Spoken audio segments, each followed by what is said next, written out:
to the Sharp Angles podcast. I'm Dan Pizzuta, joined here by Hribar. Rich, here we are, a week removed from the draft. We're just we're kind of coasting now, going through the off-season mostly kind of done, and that's what we'll talk about today. But now that we've gotten through, the big pieces of the off-season, how are we doing today? Real good. I mean, the draft was fun. I thought the draft was successful in Vegas. It made me realize I miss going to Vegas. I haven't been to Vegas in a couple of years since the pandemic started. So I was really thinking the whole time. I was like, man, I wish I need to go back to Vegas. But yeah, you're right. This is kind of like the rosters are kind of almost set in stone in a way. We're gonna have some injuries, unfortunately, and a couple of these veteran free agents still need to sign, guys like Jarvis Landry, and we'll see where Julio latches onto. I imagine he's going to go to a good team still. But that's really it. We kind of know what these teams are going to look like right now.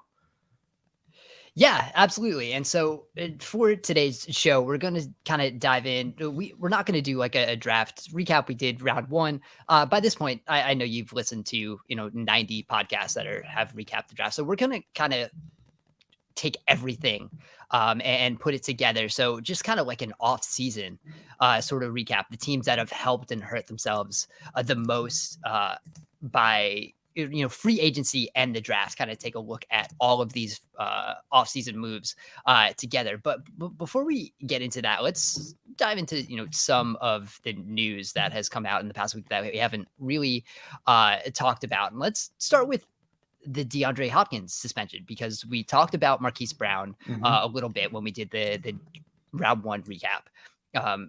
And I think we kind of came out okay with it, because it was, Marquise Brown is going to be the wide receiver 2 there. That's a better role for him. That's probably a better role for what the Cardinals need in that offense. And then DeAndre Hopkins gets suspended for 6 games for violating the performance enhancing drugs policy. So he's out for 6 games. Marquise Brown now turns into Arizona's wide receiver 1, and we're kind of just in the same spot with a lot of different pieces. So what was your takeaway from what the Hopkins suspension means and what this might be going forward? Yeah, all the breadcrumbs add up, because remember they signed AJ Green right before the draft too. Because they could easily sign him just after the fact, right? And he wasn't going to go anywhere. But you see all the breadcrumbs lining up. It does give me some concern, because, I mean, you look at when DeAndre Hopkins was off the field in this offense, we talked about it during the season last year, especially in Kyler's performance, with him off the field, he averages 6.6 yards per pass attempt. His completion rate plummeted from 72% to 65%. This offense had to run through, Captain Yak, Zach Ertz, and, Christian Kirk in the slot. And Kyler got kind of punished for that, and, this, you look at the layout right now and you add Marquise Brown, so at least you have that. But Marquise Brown is going to basically still play in the interior of this offensive scheme that Cliff Kingsbury has. It's still going to be Rondale Moore and, Marquise Brown on the inside. And they play these bigger wide receivers on the outside in this scheme because they want those guys to be more effective in the run blocking game. So are we going to see Antoine Wesley play again with AJ Green? Is this something that's going to happen? This is a team that plays a little more 12 personnel, and they add a guy like Trey McBride. But yeah, I'm a little concerned just by the fact that we still might see Antoine Wesley play a lot more snaps than I want him to play. Yeah, and what's interesting there is we talked about it a lot during the year.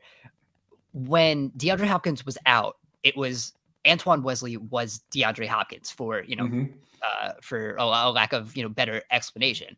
Antoine Wesley played the DeAndre Hopkins role. He was outside, mostly isolated to the left side of the offense. And they didn't really change anything. They just replaced a significantly worse player. I mean, no, all respect to you, Antoine Wesley, and not DeAndre Hopkins, right? You're not able to sustain the same type of offense with him playing that role.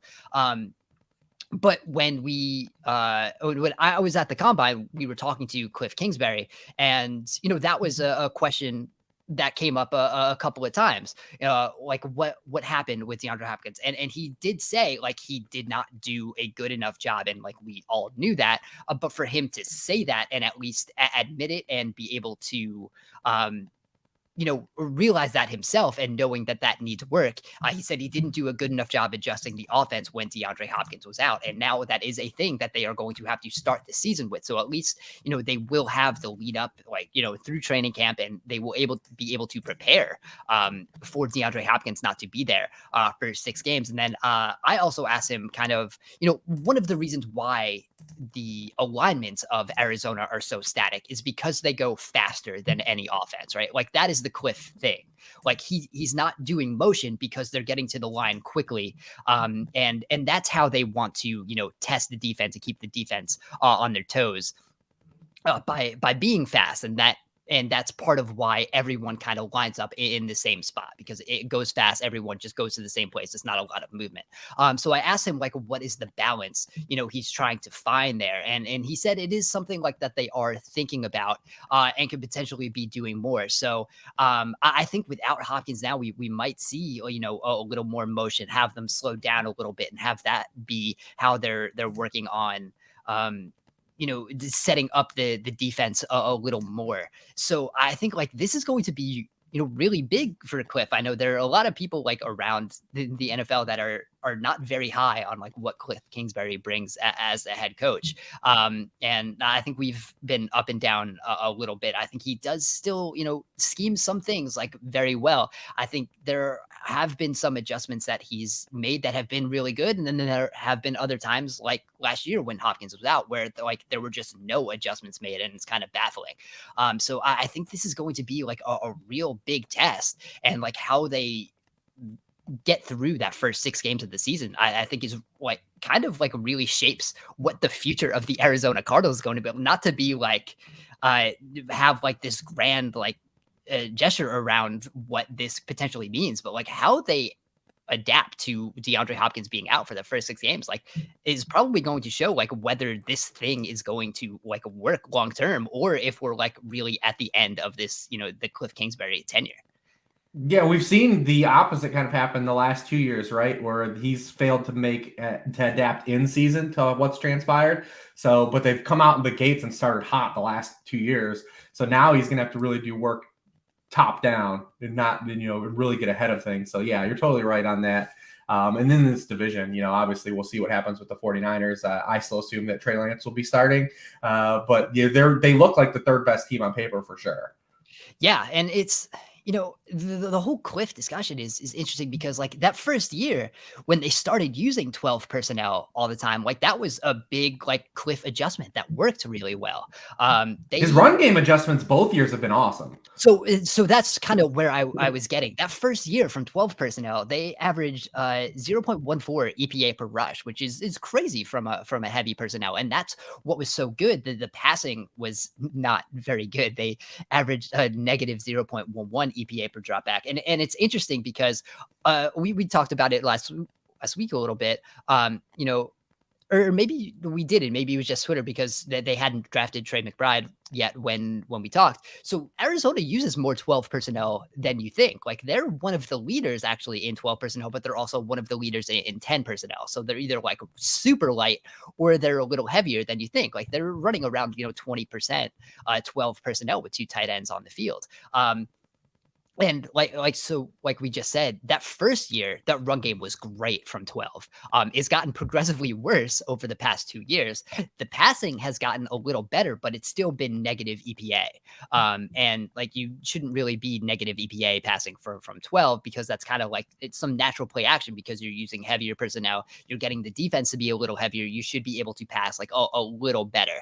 But they haven't really been able to figure that out. But now with Zach Ertz, Trey McBride, like maybe that helps the passing a little bit. But this is just going to be like, I don't know if you're running 12 personnel with the Marquise Brown, AJ Green, Zach Ertz, and Trey McBride, like, that's not super exciting, but I still am like holding out some hope that it works a little better because they will have some time to prepare for that, at least over the first 6 games. But yeah, it's not like we're going to get into teams that have hurt themselves a little bit. I think Arizona is probably there. They're not like fully on my list, but I think you can make the case that they haven't had the greatest offseason, especially for a team that probably needs to improve quite a bit in order for some people to be keeping their, or nope, maybe they don't need a good offseason to be keeping their jobs because it's Steve Keim and Cliff Kingsbury got They got extensions. extensions. They got extensions, man. Well, they have the oldest. I mean, they have some of the oldest like skill group in the NFL. Like, you know, when you're talking about wide receiver one, I guess now you can remove Hopkins from that. But you know, Hopkins, you know, Zach Ertz and James Conner is for your trifecta of your RB1, wide receiver one, tight end one. Like that's one of the oldest groups in the league. Yeah, it's not young, and they're kind of like throwing some things together on the offensive line. It's the pass rushers right now are. I mean, this defense has like some good pieces on it, but like, yeah, I think you're really hoping, you know, JJ Watt stays healthy, because other than that, you still have, you know, I love Marcus Golden, probably still one of the most underrated pass rushers in the league. But on the other side, you have, you know, Devin Kennard. You really have to hope like Jai Sanders, who was a 3rd-round pick from Cincinnati, is going to, you know, be good. And then like this is a team that last year played like the most snaps with only 3 defensive backs on the field because like they just didn't have defensive backs. And they didn't really add to that group either. So you're still running with like Marco Wilson and Byron Murphy on the outside. So this is a super interesting team. And I'm real interested to see like what this looks like because they were legitimately good in the first half of the season. And then it just kind of all fell apart. So how they pick up when we start this season, now knowing that they're not going to have Hopkins is it's one of the things, you know, that's really going to, you know, set the tone for what this season is going to look like, especially in that division. So one more, Tyrann Mathieu, the Saints gonna Saints. You know, yeah, getting a decent deal. What is it? 3 years, like 33 million. You know, I think he probably should have signed earlier in the offseason. He kind of waited. We'll like as you said, we'll see a little more flurries of these free agent signing now that the comp picks are no more. That was the Monday after the draft. There's no more comp picks for free agents that are signing. So we'll see a couple more of these guys. You know, the Saints now, again, we've had a lot of Saints conversations on this podcast, and through the draft, you know, we talked about kind of what they gave up, but this is at least a super interesting defense, right? When you look at what they could potentially be doing in the secondary, like Tyrann Mathieu, you know, Chauncey Gardner-Johnson and PJ Williams can all do like a little bit of this same thing to like very varying levels, right? You know, I'm not saying like PJ Williams should be like in that type of discussion as, you know, the quality of player, but they can kind of all do, you know, some of the same things. So I think there's a lot of ways you can kind of maneuver around that defense, especially when you have, you know, Marcus May playing that free safety role. So I at least like they can do some cool things on defense. I think we can still, you know, hold out whether that offense is going to be good enough, like for the Saints to be as close to contenders as they clearly think they are. But at least, you know, the defense and Dennis Allen's still there as the head coach now. At least we'll see some interesting things on defense. And I think like Tyrann Mathieu does kind of like change, I think, the potential upside of what that defense could be. So we might just see like a defense carrying what might be maybe an average to below average offense. And maybe that's good enough to compete for a wild card in the NFC. I mean, I've bagged on the Mickey Loomis for the approach he takes, but I mean, when you look at this roster and the talent on the roster currently, I believe he's mortgaged a lot of the future, and eventually that will come to be a negative on this roster. But when in the construct of the NFC, especially the NFC South, I mean, there's definitely talent here. They won 9 games last year with, you know, basically, you know, Taysom Hill dragging a terrible offense, you know, and the defense dragging them, I should say. and they won 9 games. So, I mean, they should definitely be in the mix to win 9-10 games again this year. I think that the offense actually has probably maybe a little more upside than you do. Because you look at Jameis Winston and how he had to play last year. You brought up the low ADOT, but like his ADOT's not going to be there where it was last year. He targeted Alvin Kamara was his number one target. He threw the most passes to Alvin Kamara. Like we talk all the time with Justin Herbert. Like ADOT's not a quarterback stat; it's a receiver stat. And when you're throwing all the passes, the most passes you're throwing to Alvin Kamara, your ADOT's going to suck. Now he's going to get Michael Thomas back, and they add Chris Olave. You just if your argument for a higher ADOT is Michael Thomas coming back, I'm not sure. Well, it's gonna be higher than a running back's ADOT for sure. So you get 2 more players. They still have Taysom Hill now moving to tight end, but we assume Taysom Hill's still gonna do other things. I mean, it would be foolish not to use Taysom Hill as a runner near the goal line because he's been so effective there. So we'll see how much they do that. But you talked about and they've kept the coaching staff intact. You lose Sean Payton, but Pete Carmichael and Dennis Allen are still the coaches there. So how much changes and are we going to really see? And like I said, just the lead off, the NFC is still open outside of the upper crust. So I could see the Saints being a better team record-wise than probably people assume right now, just based on how they finished and the assumption of Sean Payton leaving. I could definitely see that happening. Yeah, I think the range on the Saints is very high. Right, we could see them be a push for a wild card. I think it's not out of the realm of possibility that they are one of the worst teams in the NFC if kind of everything falls apart. Like part of what made Jameis Winston. I'm in draft mode. I had very almost said Jameson Williams while talking about Jameis Winston. That's at least imagine if Jameson Williams went to the Saints. That would be impossible to talk about. So part of what made Jameis Winston so good last year is he barely had to throw, right? That he was throwing 19 times a game. That's part of why his EPA was so high. And I'm sure if he was around for the rest of the season, that would have gone down, right? And we kind of saw that league wide. Jameis Winston can finish we can say he finished second in EPA per dropback for the full season, but when he was playing, he was only ninth. So we would have seen that drop the way kind of passing efficiency kind of did over the second half of the season league wide. So if we do see Winston kind of pushing the ball down the field a little more, we do see him throwing a little more, that's when you get in trouble a little bit with Jameis Winston. So again, it could definitely be fine.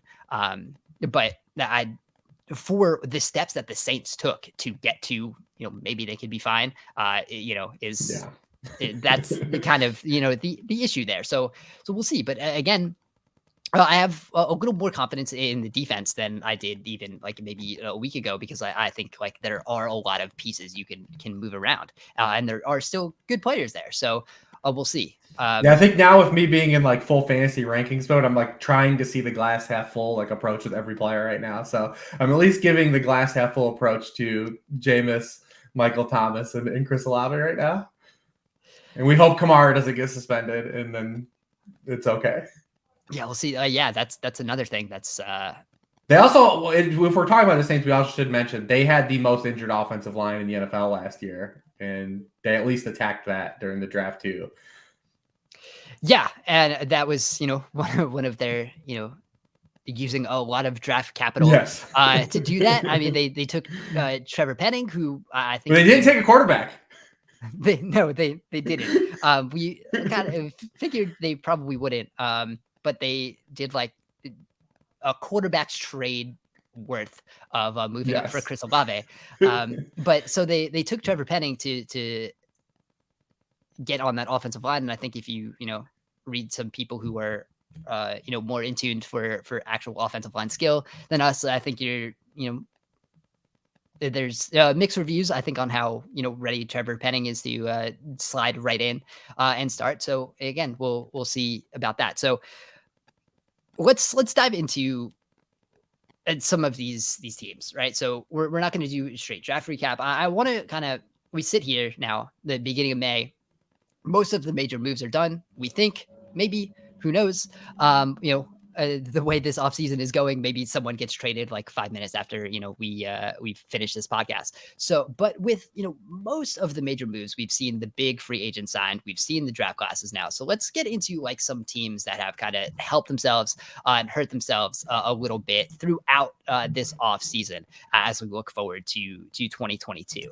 And my first team, and we've talked about them a bunch, but I think they probably remain one of the bigger winners of the offseason is the Chargers. And I think we look Kahlil Mack trade we talked about. That's the great value for a second round pick.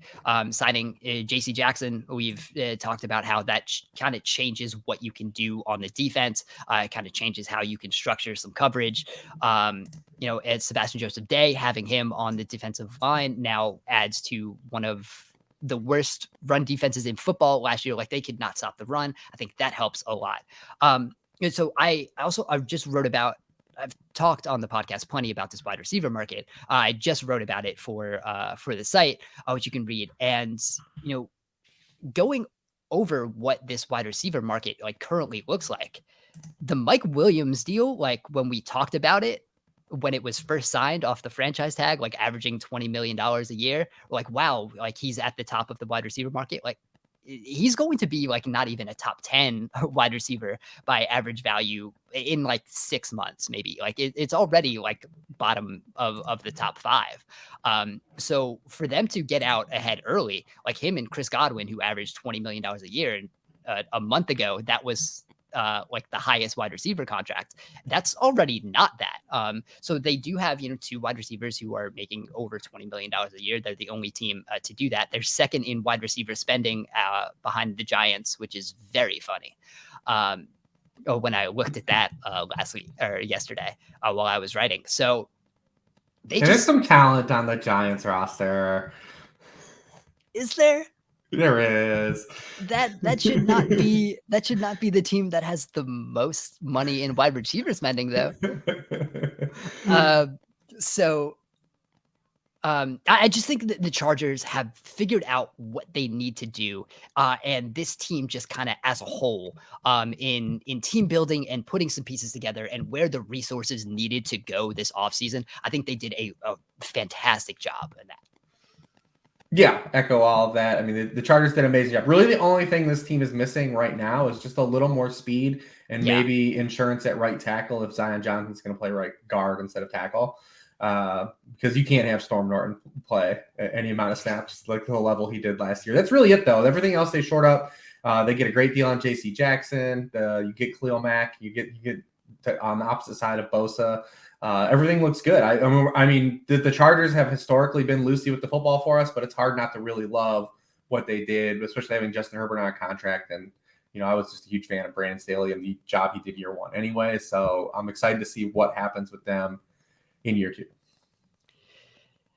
Yeah, and it's one of those things like we can, say Chargers and they're gonna Charger, kind of like the Saints are gonna Saints. They're 2 very different things, but this is it's still a different. It's a different regime. I think Tom Telesco has been very good at like getting good players over his tenure, and I think there is a coaching staff in place now that could potentially get the most out of those players, which has not always been the case for the Chargers.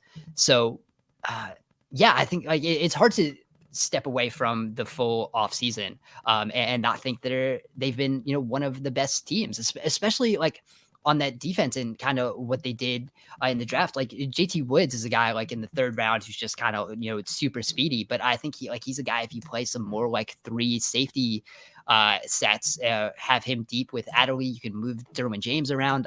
Like there are a lot of possibilities here, and I'm really excited to watch the Chargers.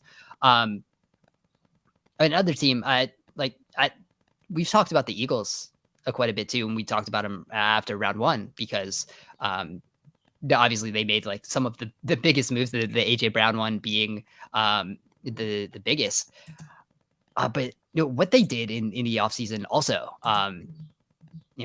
bringing in Hassan Reddick is also like just insane value for what we've seen like some other pass rushers to go for, and to put him in, like whether he's going to play like a little more, off ball to just blitz more and drop some more into coverage. And that's kind of a role he played in Carolina, and not to the extent he did like his first couple years in Arizona, where they kind of like didn't know what to do with him. I think you very much know like what the Hassan Reddick role is going to be. Now we bring in AJ Brown, and then in the draft, Jordan Davis and Nakobe Dean. Even if Nakobe Dean, like the injuries are clearly apparently what dropped him to the third round. But even if he doesn't play much as a rookie, like getting a player like that in the third round who could potentially start in 2023, that's still great value in the third round. So for them to kind of beef up a lot of, there's probably still some questions in the secondary, but for them to have like impact players like all over the place throughout free agency and the draft, like that's a really exciting team too. Yeah, and I wonder too that if almost, I don't want to say by design, I think they would like more talent in the back end, but we've seen kind of where Nick Sirianni and Jonathan Gannon come from with the Colts. The Colts have done the same approach kind of with their secondary, right? Like they really haven't done a lot of investment. They try to pick up some veterans, try to coax out a year or two more out of those guys.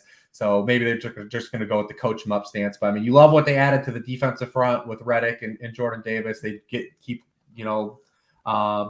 Fletcher Cox, bring him back. And then offensively, like you just left yourself with outs. The reason I like the Eagles so much is because structurally they set themselves up for one, they'll still probably compete for the division and a wild card again this year with the way the NFC East is structured and the NFC in total. And then also, if you're just not sold on Jalen Hurts, if he doesn't make that jump, you have outs in the future years now because you didn't forego all that draft capital when you traded for AJ Brown. So, and then the AJ Brown contract itself was right in line with kind of like everything. Like they can get out of it technically after 2024, realistically after 2025, or kind of restructure it at that point if he's absolutely smoking. So I just like it from a process stance. I like what the Eagles did more than even just looking at the players, because they set themselves up to be competitive right now and also competitive in future. Yeah, and that's kind of one of the big things. Like, and they've probably done that better than everyone else. Like we kind of saw as soon as they made that trade with the Saints that got that future 2023 first, you kind of just saw and last year with the Dolphins trade when Dolphins came back up, right? It's all kind of the same thing. It's a bunch of it's just a bunch of moves that prepare you for the future. They're kind of prepared for, they're built for the best case scenario, but they're also prepared for the worst case scenario. Mm-hmm. And that's not, we don't see a lot of teams doing that. It's kind of interesting. We saw like maybe the Titans go like half and half with that. And I don't think they, expected Malik Willis would be there in the third round to kind of have maybe a contingency plan, but it's now a better contingency plan than they had at any point. But the Eagles are like fully prepared. And I think like when we all of those 2023 mocks have now come out that have like 6 or 7 quarterbacks in the first round, and that's probably not going to happen. But because it is supposed to be a more impressive quarterback class, the Eagles are one of the teams that are prepared with 2 firsts. We saw how many teams had 2 firsts this year, but the Eagles are now one of those teams that have loaded up with 2 firsts next year, and there are now fewer teams that would be prepared to make a move if they have to next year. And that's just one of the things with the Eagles. They're definitely set up to succeed right now, and like they have a very good roster to do that. And then they're ready for whatever happens, which is a great place to be. One team that I think kind of fully went in a little bit with what they need to do this year is the Miami Dolphins. Again, it's a team that we talked about a bit. The Tyreek Hill trade, obviously the Cedric Wilson. We like him as a wide receiver 3. Mike McDaniel is probably the as much as Tyreek Hill is going to have an impact. Mike McDaniel might be the biggest addition to that team, just for the scheme he's going to bring and the ways they can open up some things that weren't there in the the previous version of whatever the 2021 version of that offense was, which again, like we never have to talk about that again, which is very exciting. And then what they did in the draft, they didn't have a lot of draft picks, obviously because of Tyreek Hill, but to get Channing Tindall in the 3rd round is he is a very Miami Dolphins defense type player. And when Mike McDaniel came to the Dolphins, he kept the defensive staff in place because he said it gave him fit preparing for them when the 49ers played them in 2020. So we're going to see a lot of the same things, like whether we, see the, a MOBA front with everyone just kind of standing at the line. I'm not sure if we'll how much of Brian Flores was that and how much was, the staff that's still in place.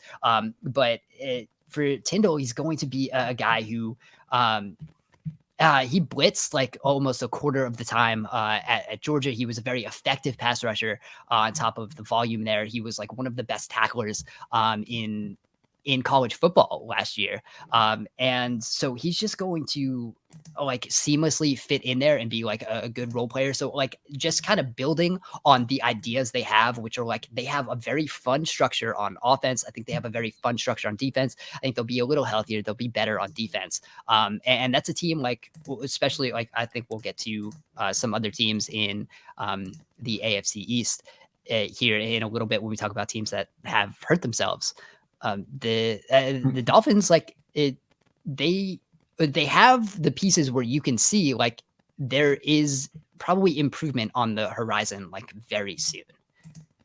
Yeah, and I mean they had a great free agency and offseason too. Because even you had guys like Teddy Bridgewater to there, Raheem Mostert, Chase Edmonds, all those are the big time, scheme fits and needs. Cedric Wilson, it all kind of all the ancillary moves all kind of add up to for them. I mean in the AFCs too. I don't want to low key. The Bills had a really great offseason. Yeah. The Bills are really good, so you don't really kind of think about that. But all the moves they made were still, they did the necessary moves. You low key add Jamison Crowder, who can be an effective bridge to a guy like Kahlil Shakur. They scoop him up for a little bit of value in the draft.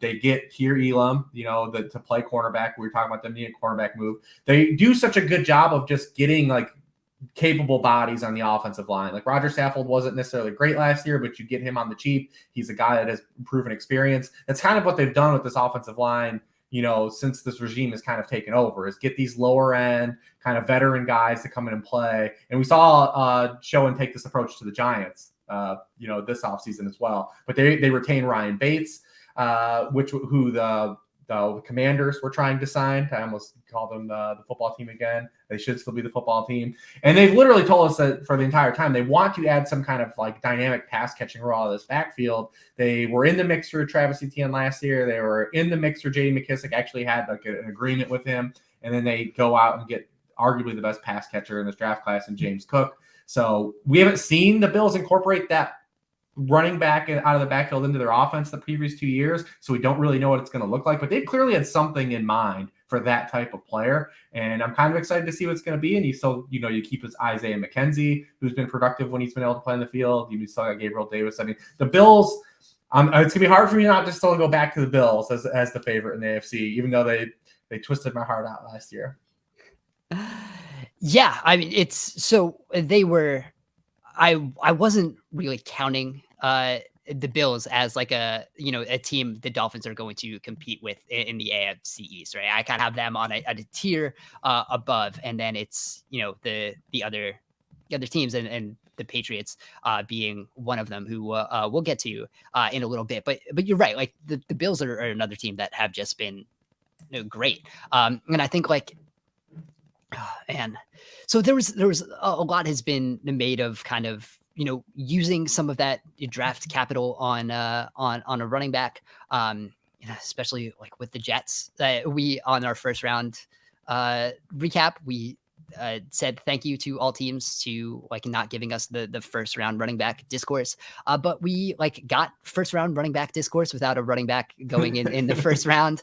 I wait till next year. There's going to be a first round running back next year. I don't know how we did that, but the thing about James Cook, which is interesting, and it's something I think Brandon Beane said, it's having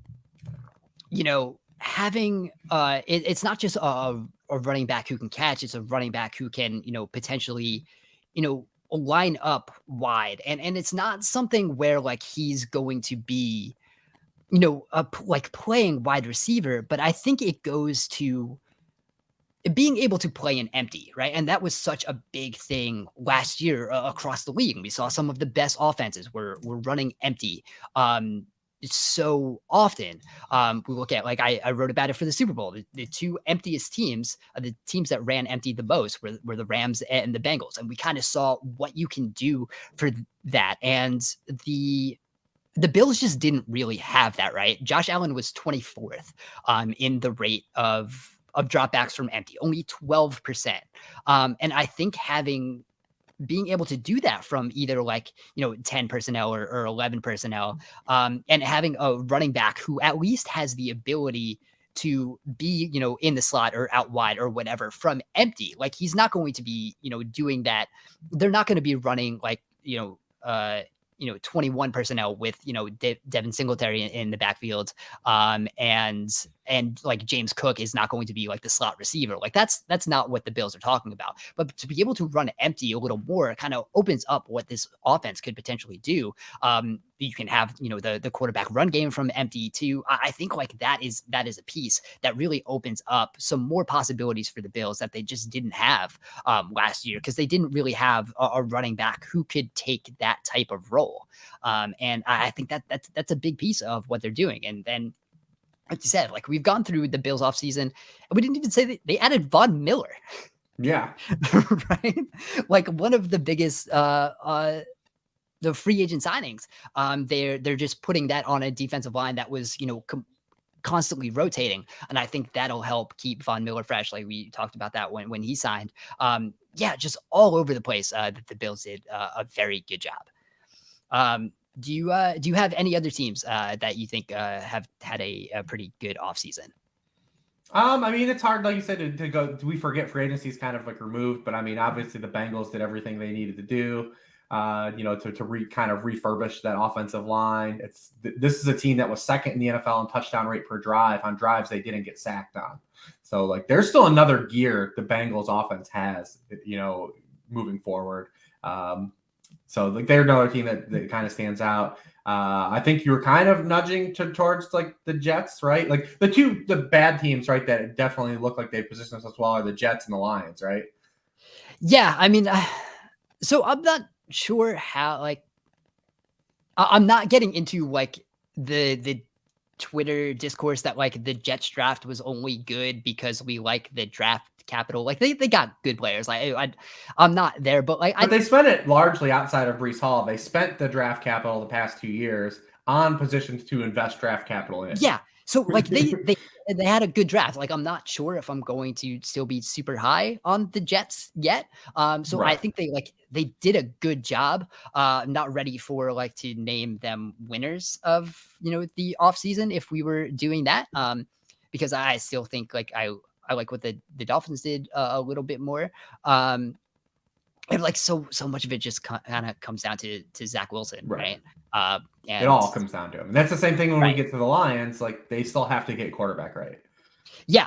I was going to put the Lions here, but again, it's kind of the same thing. Like, I think they're setting themselves up well. We talked about the Jameson Williams trade up. Like, I don't mind that at all. I think for getting a potential like star wide receiver, to give up like the least value of any day one or day two trade up. Like, they paid the lowest premium for that trade up, which I think is fine. That's still good process. Like, I'm not down on that. And then for them to kind of add what they did, like, this is an interesting receiving core. It's a improved offensive line. I have a lot of faith in the defensive coaching staff, kind of coaching up a lot of these defensive backs who they had last year. You look like the Mario Warrior and guys like that. And they had DJ Reed too, plus Sauce. So for the Jets, I think they do have some interesting pieces. If they're healthier, like I could see them being, fine. But like you said, it all comes down to the quarterback. I think the more interesting team in the AFC East, and we'll get to teams that it kind of seems like they hurt themselves. The New England Patriots. Maybe the most confusing offseason of any team, especially like considering what they lost, right? They had made no effort to re-sign JC Jackson, and then didn't really bring in anyone to replace him. The trade away for Shaq Mason for just a fifth round pick. You also lose Ted Karras. You trade away Chase Winovich. And then all you gained really was Devontae Parker, who's, I don't know, fine. I don't know how much he's really helping that offense. Jabril Peppers coming off a torn ACL. I think like he fits kind of what they want to do defensively. The most Patriots player ever. Right. To play some like more 3 safety looks. And they had some really good 3 safety looks last year. And so I think like we'll see Peppers play in the box a little more. He won't have to do as much coverage, which is kind of where he struggles. But it's interesting though, because like, yeah, Adrian Phillips, Devin McCourty, and Kyle Duggar are still really good. So like, are you playing 4 safeties sometimes? That'll be an interesting rotation there. And then like Ty Montgomery was their other like free agent ad. And then I mean Devontae Parker.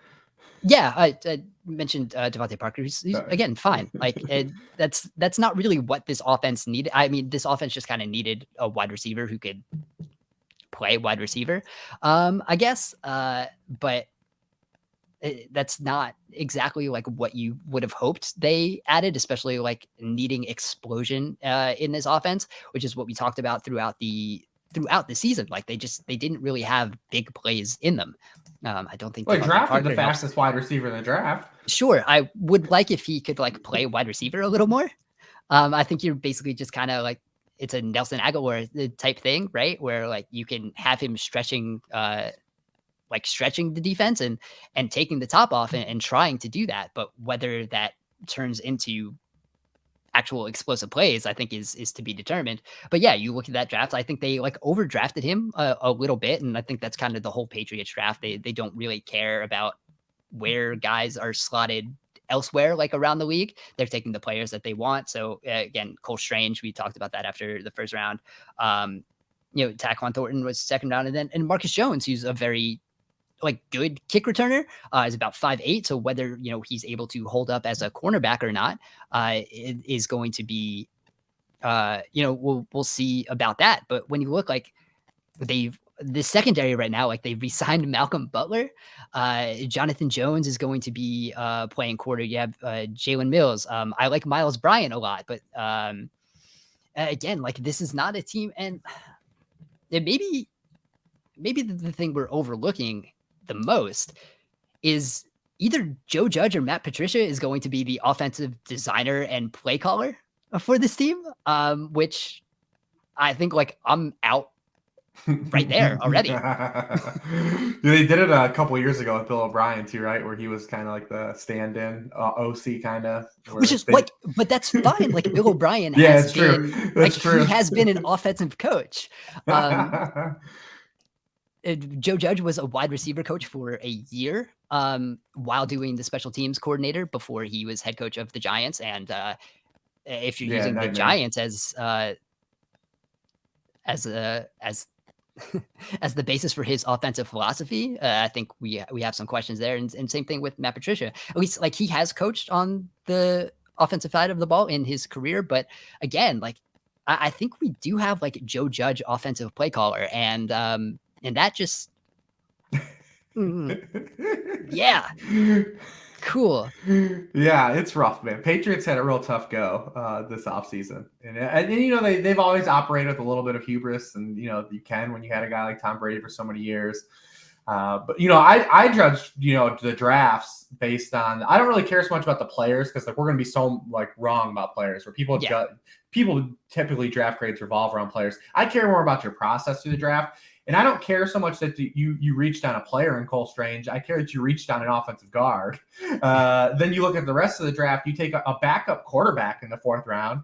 You take 2 backup running backs. Like running back is the furthest necessity on this team imaginable. Except it's the Patriots, so they're all going to play like a maddening amount. But yeah, I mean, you look at the middle of that draft and they go, 2 undersized cornerbacks, at least they're cornerbacks, but then you go backup quarterback sandwiched by 2 running backs. And I just don't get it. I just don't understand like what the approach was there. And then you look at like a team like the Bears and like, you're like, well, we don't want to judge them on individual players, but you look at the Bears and you look at their first 5 draft picks and 4 of them are 23 years old or older. And it's like, this is a team that's clearly not looking at the right information in terms of drafting. I feel like that's what the Patriots do. Like they just aren't looking at the proper information to guide you to successfully make good draft picks and have successful drafts. Because I mean, yeah, it's really tough to look at this Patriots offseason and come out and film better for a team that made the playoffs last year. Like I feel like I like the Dolphins a lot more than the Patriots on paper. Yeah, you're not going to find an argument here, and I'm finding it hard to see where the Patriots improved from last year. Like I'm not sure there's a spot on the roster where they're really better. And like, if you want to make the case for Devontae Parker making wide receiver better, like, sure. But it just overall, this is a worse roster when it's kind of like the Jaguars situation, right? Like they have better wide receivers in total than what they had last year, but like, do you still have a good wide receiver?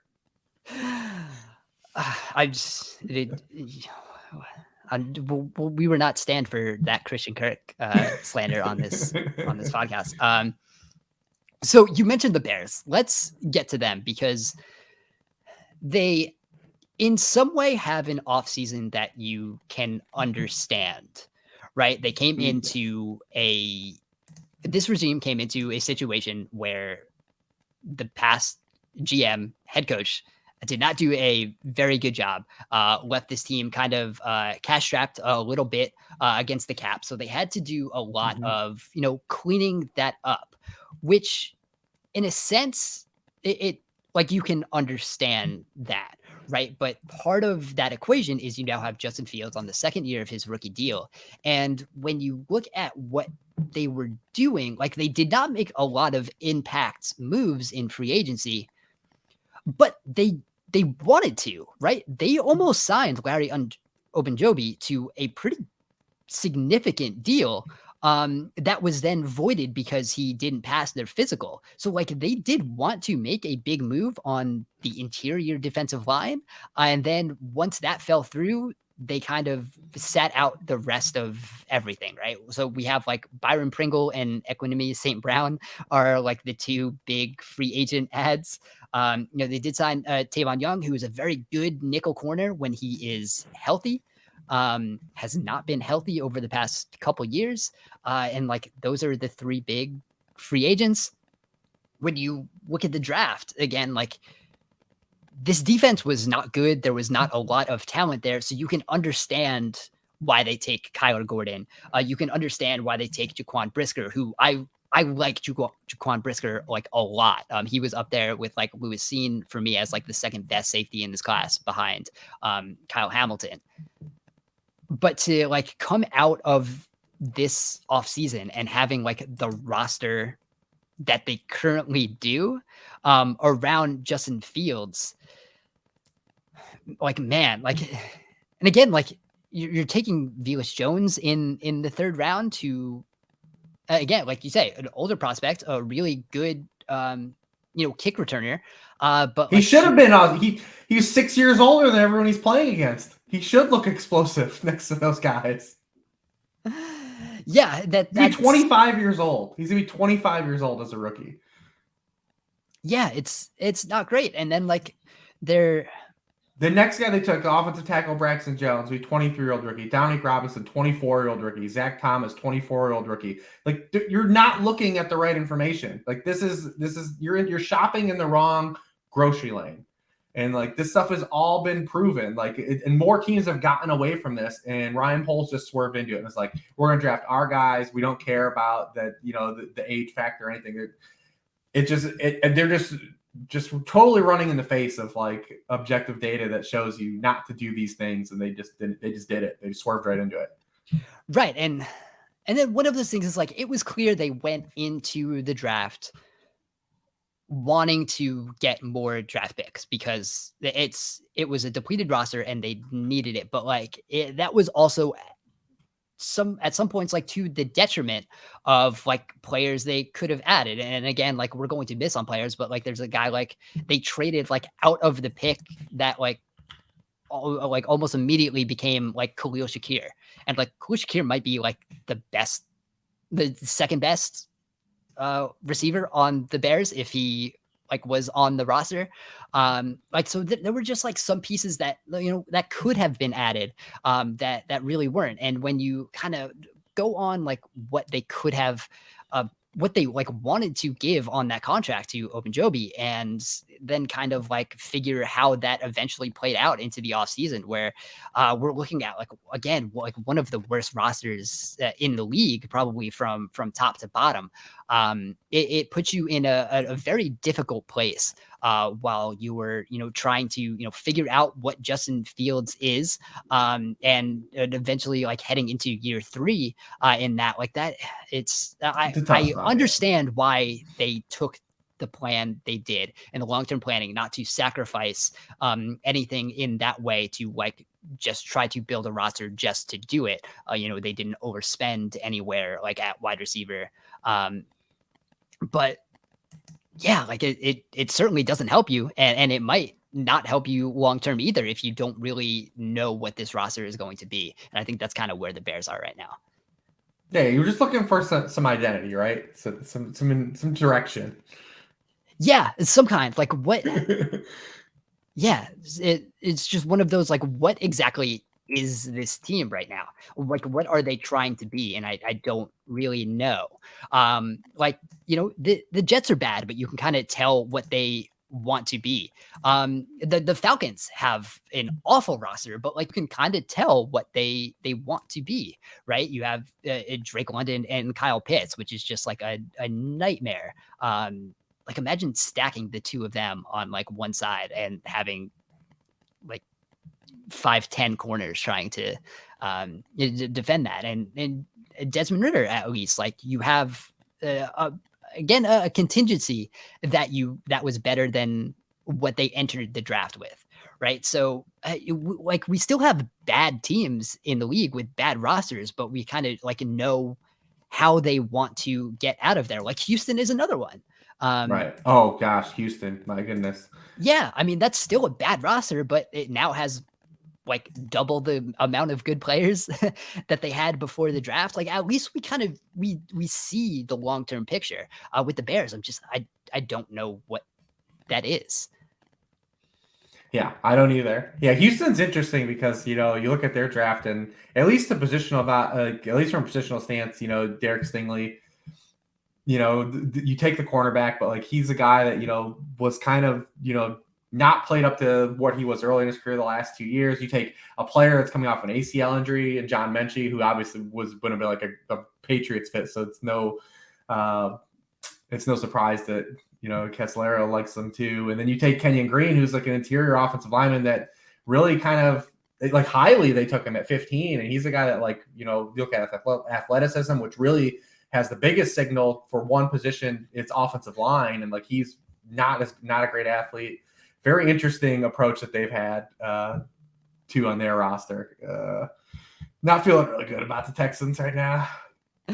Yeah, it's one of those things. Like they needed good players, and I guess like they did get that like a little bit. Like I think Stingley is good. Jalen Petrie also very good. So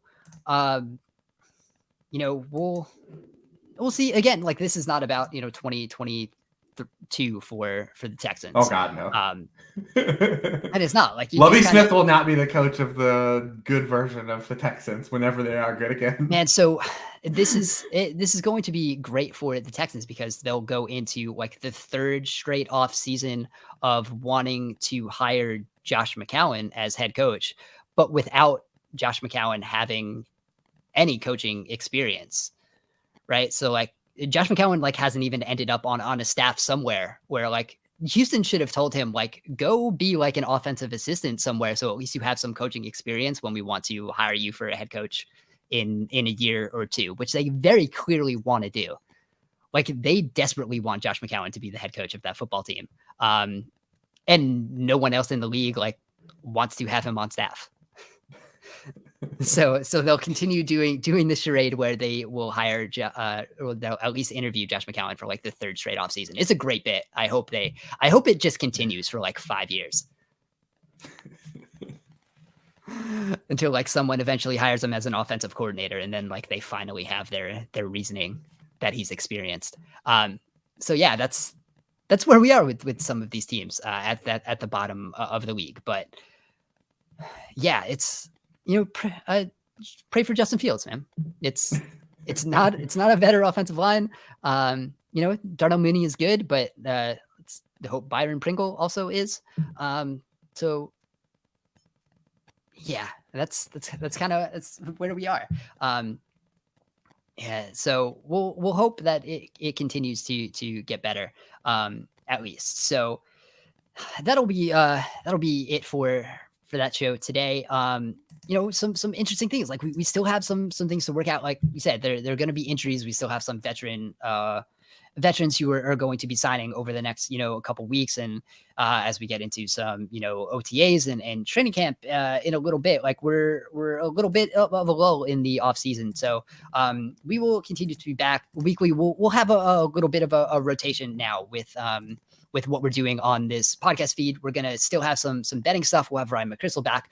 We'll get back into some fantasy stuff. Rich has been putting out rankings for the 2022 season. He's also been already done some dynasty and the rookie rankings for fantasy. You can find them all on sharpfootballanalysis.com.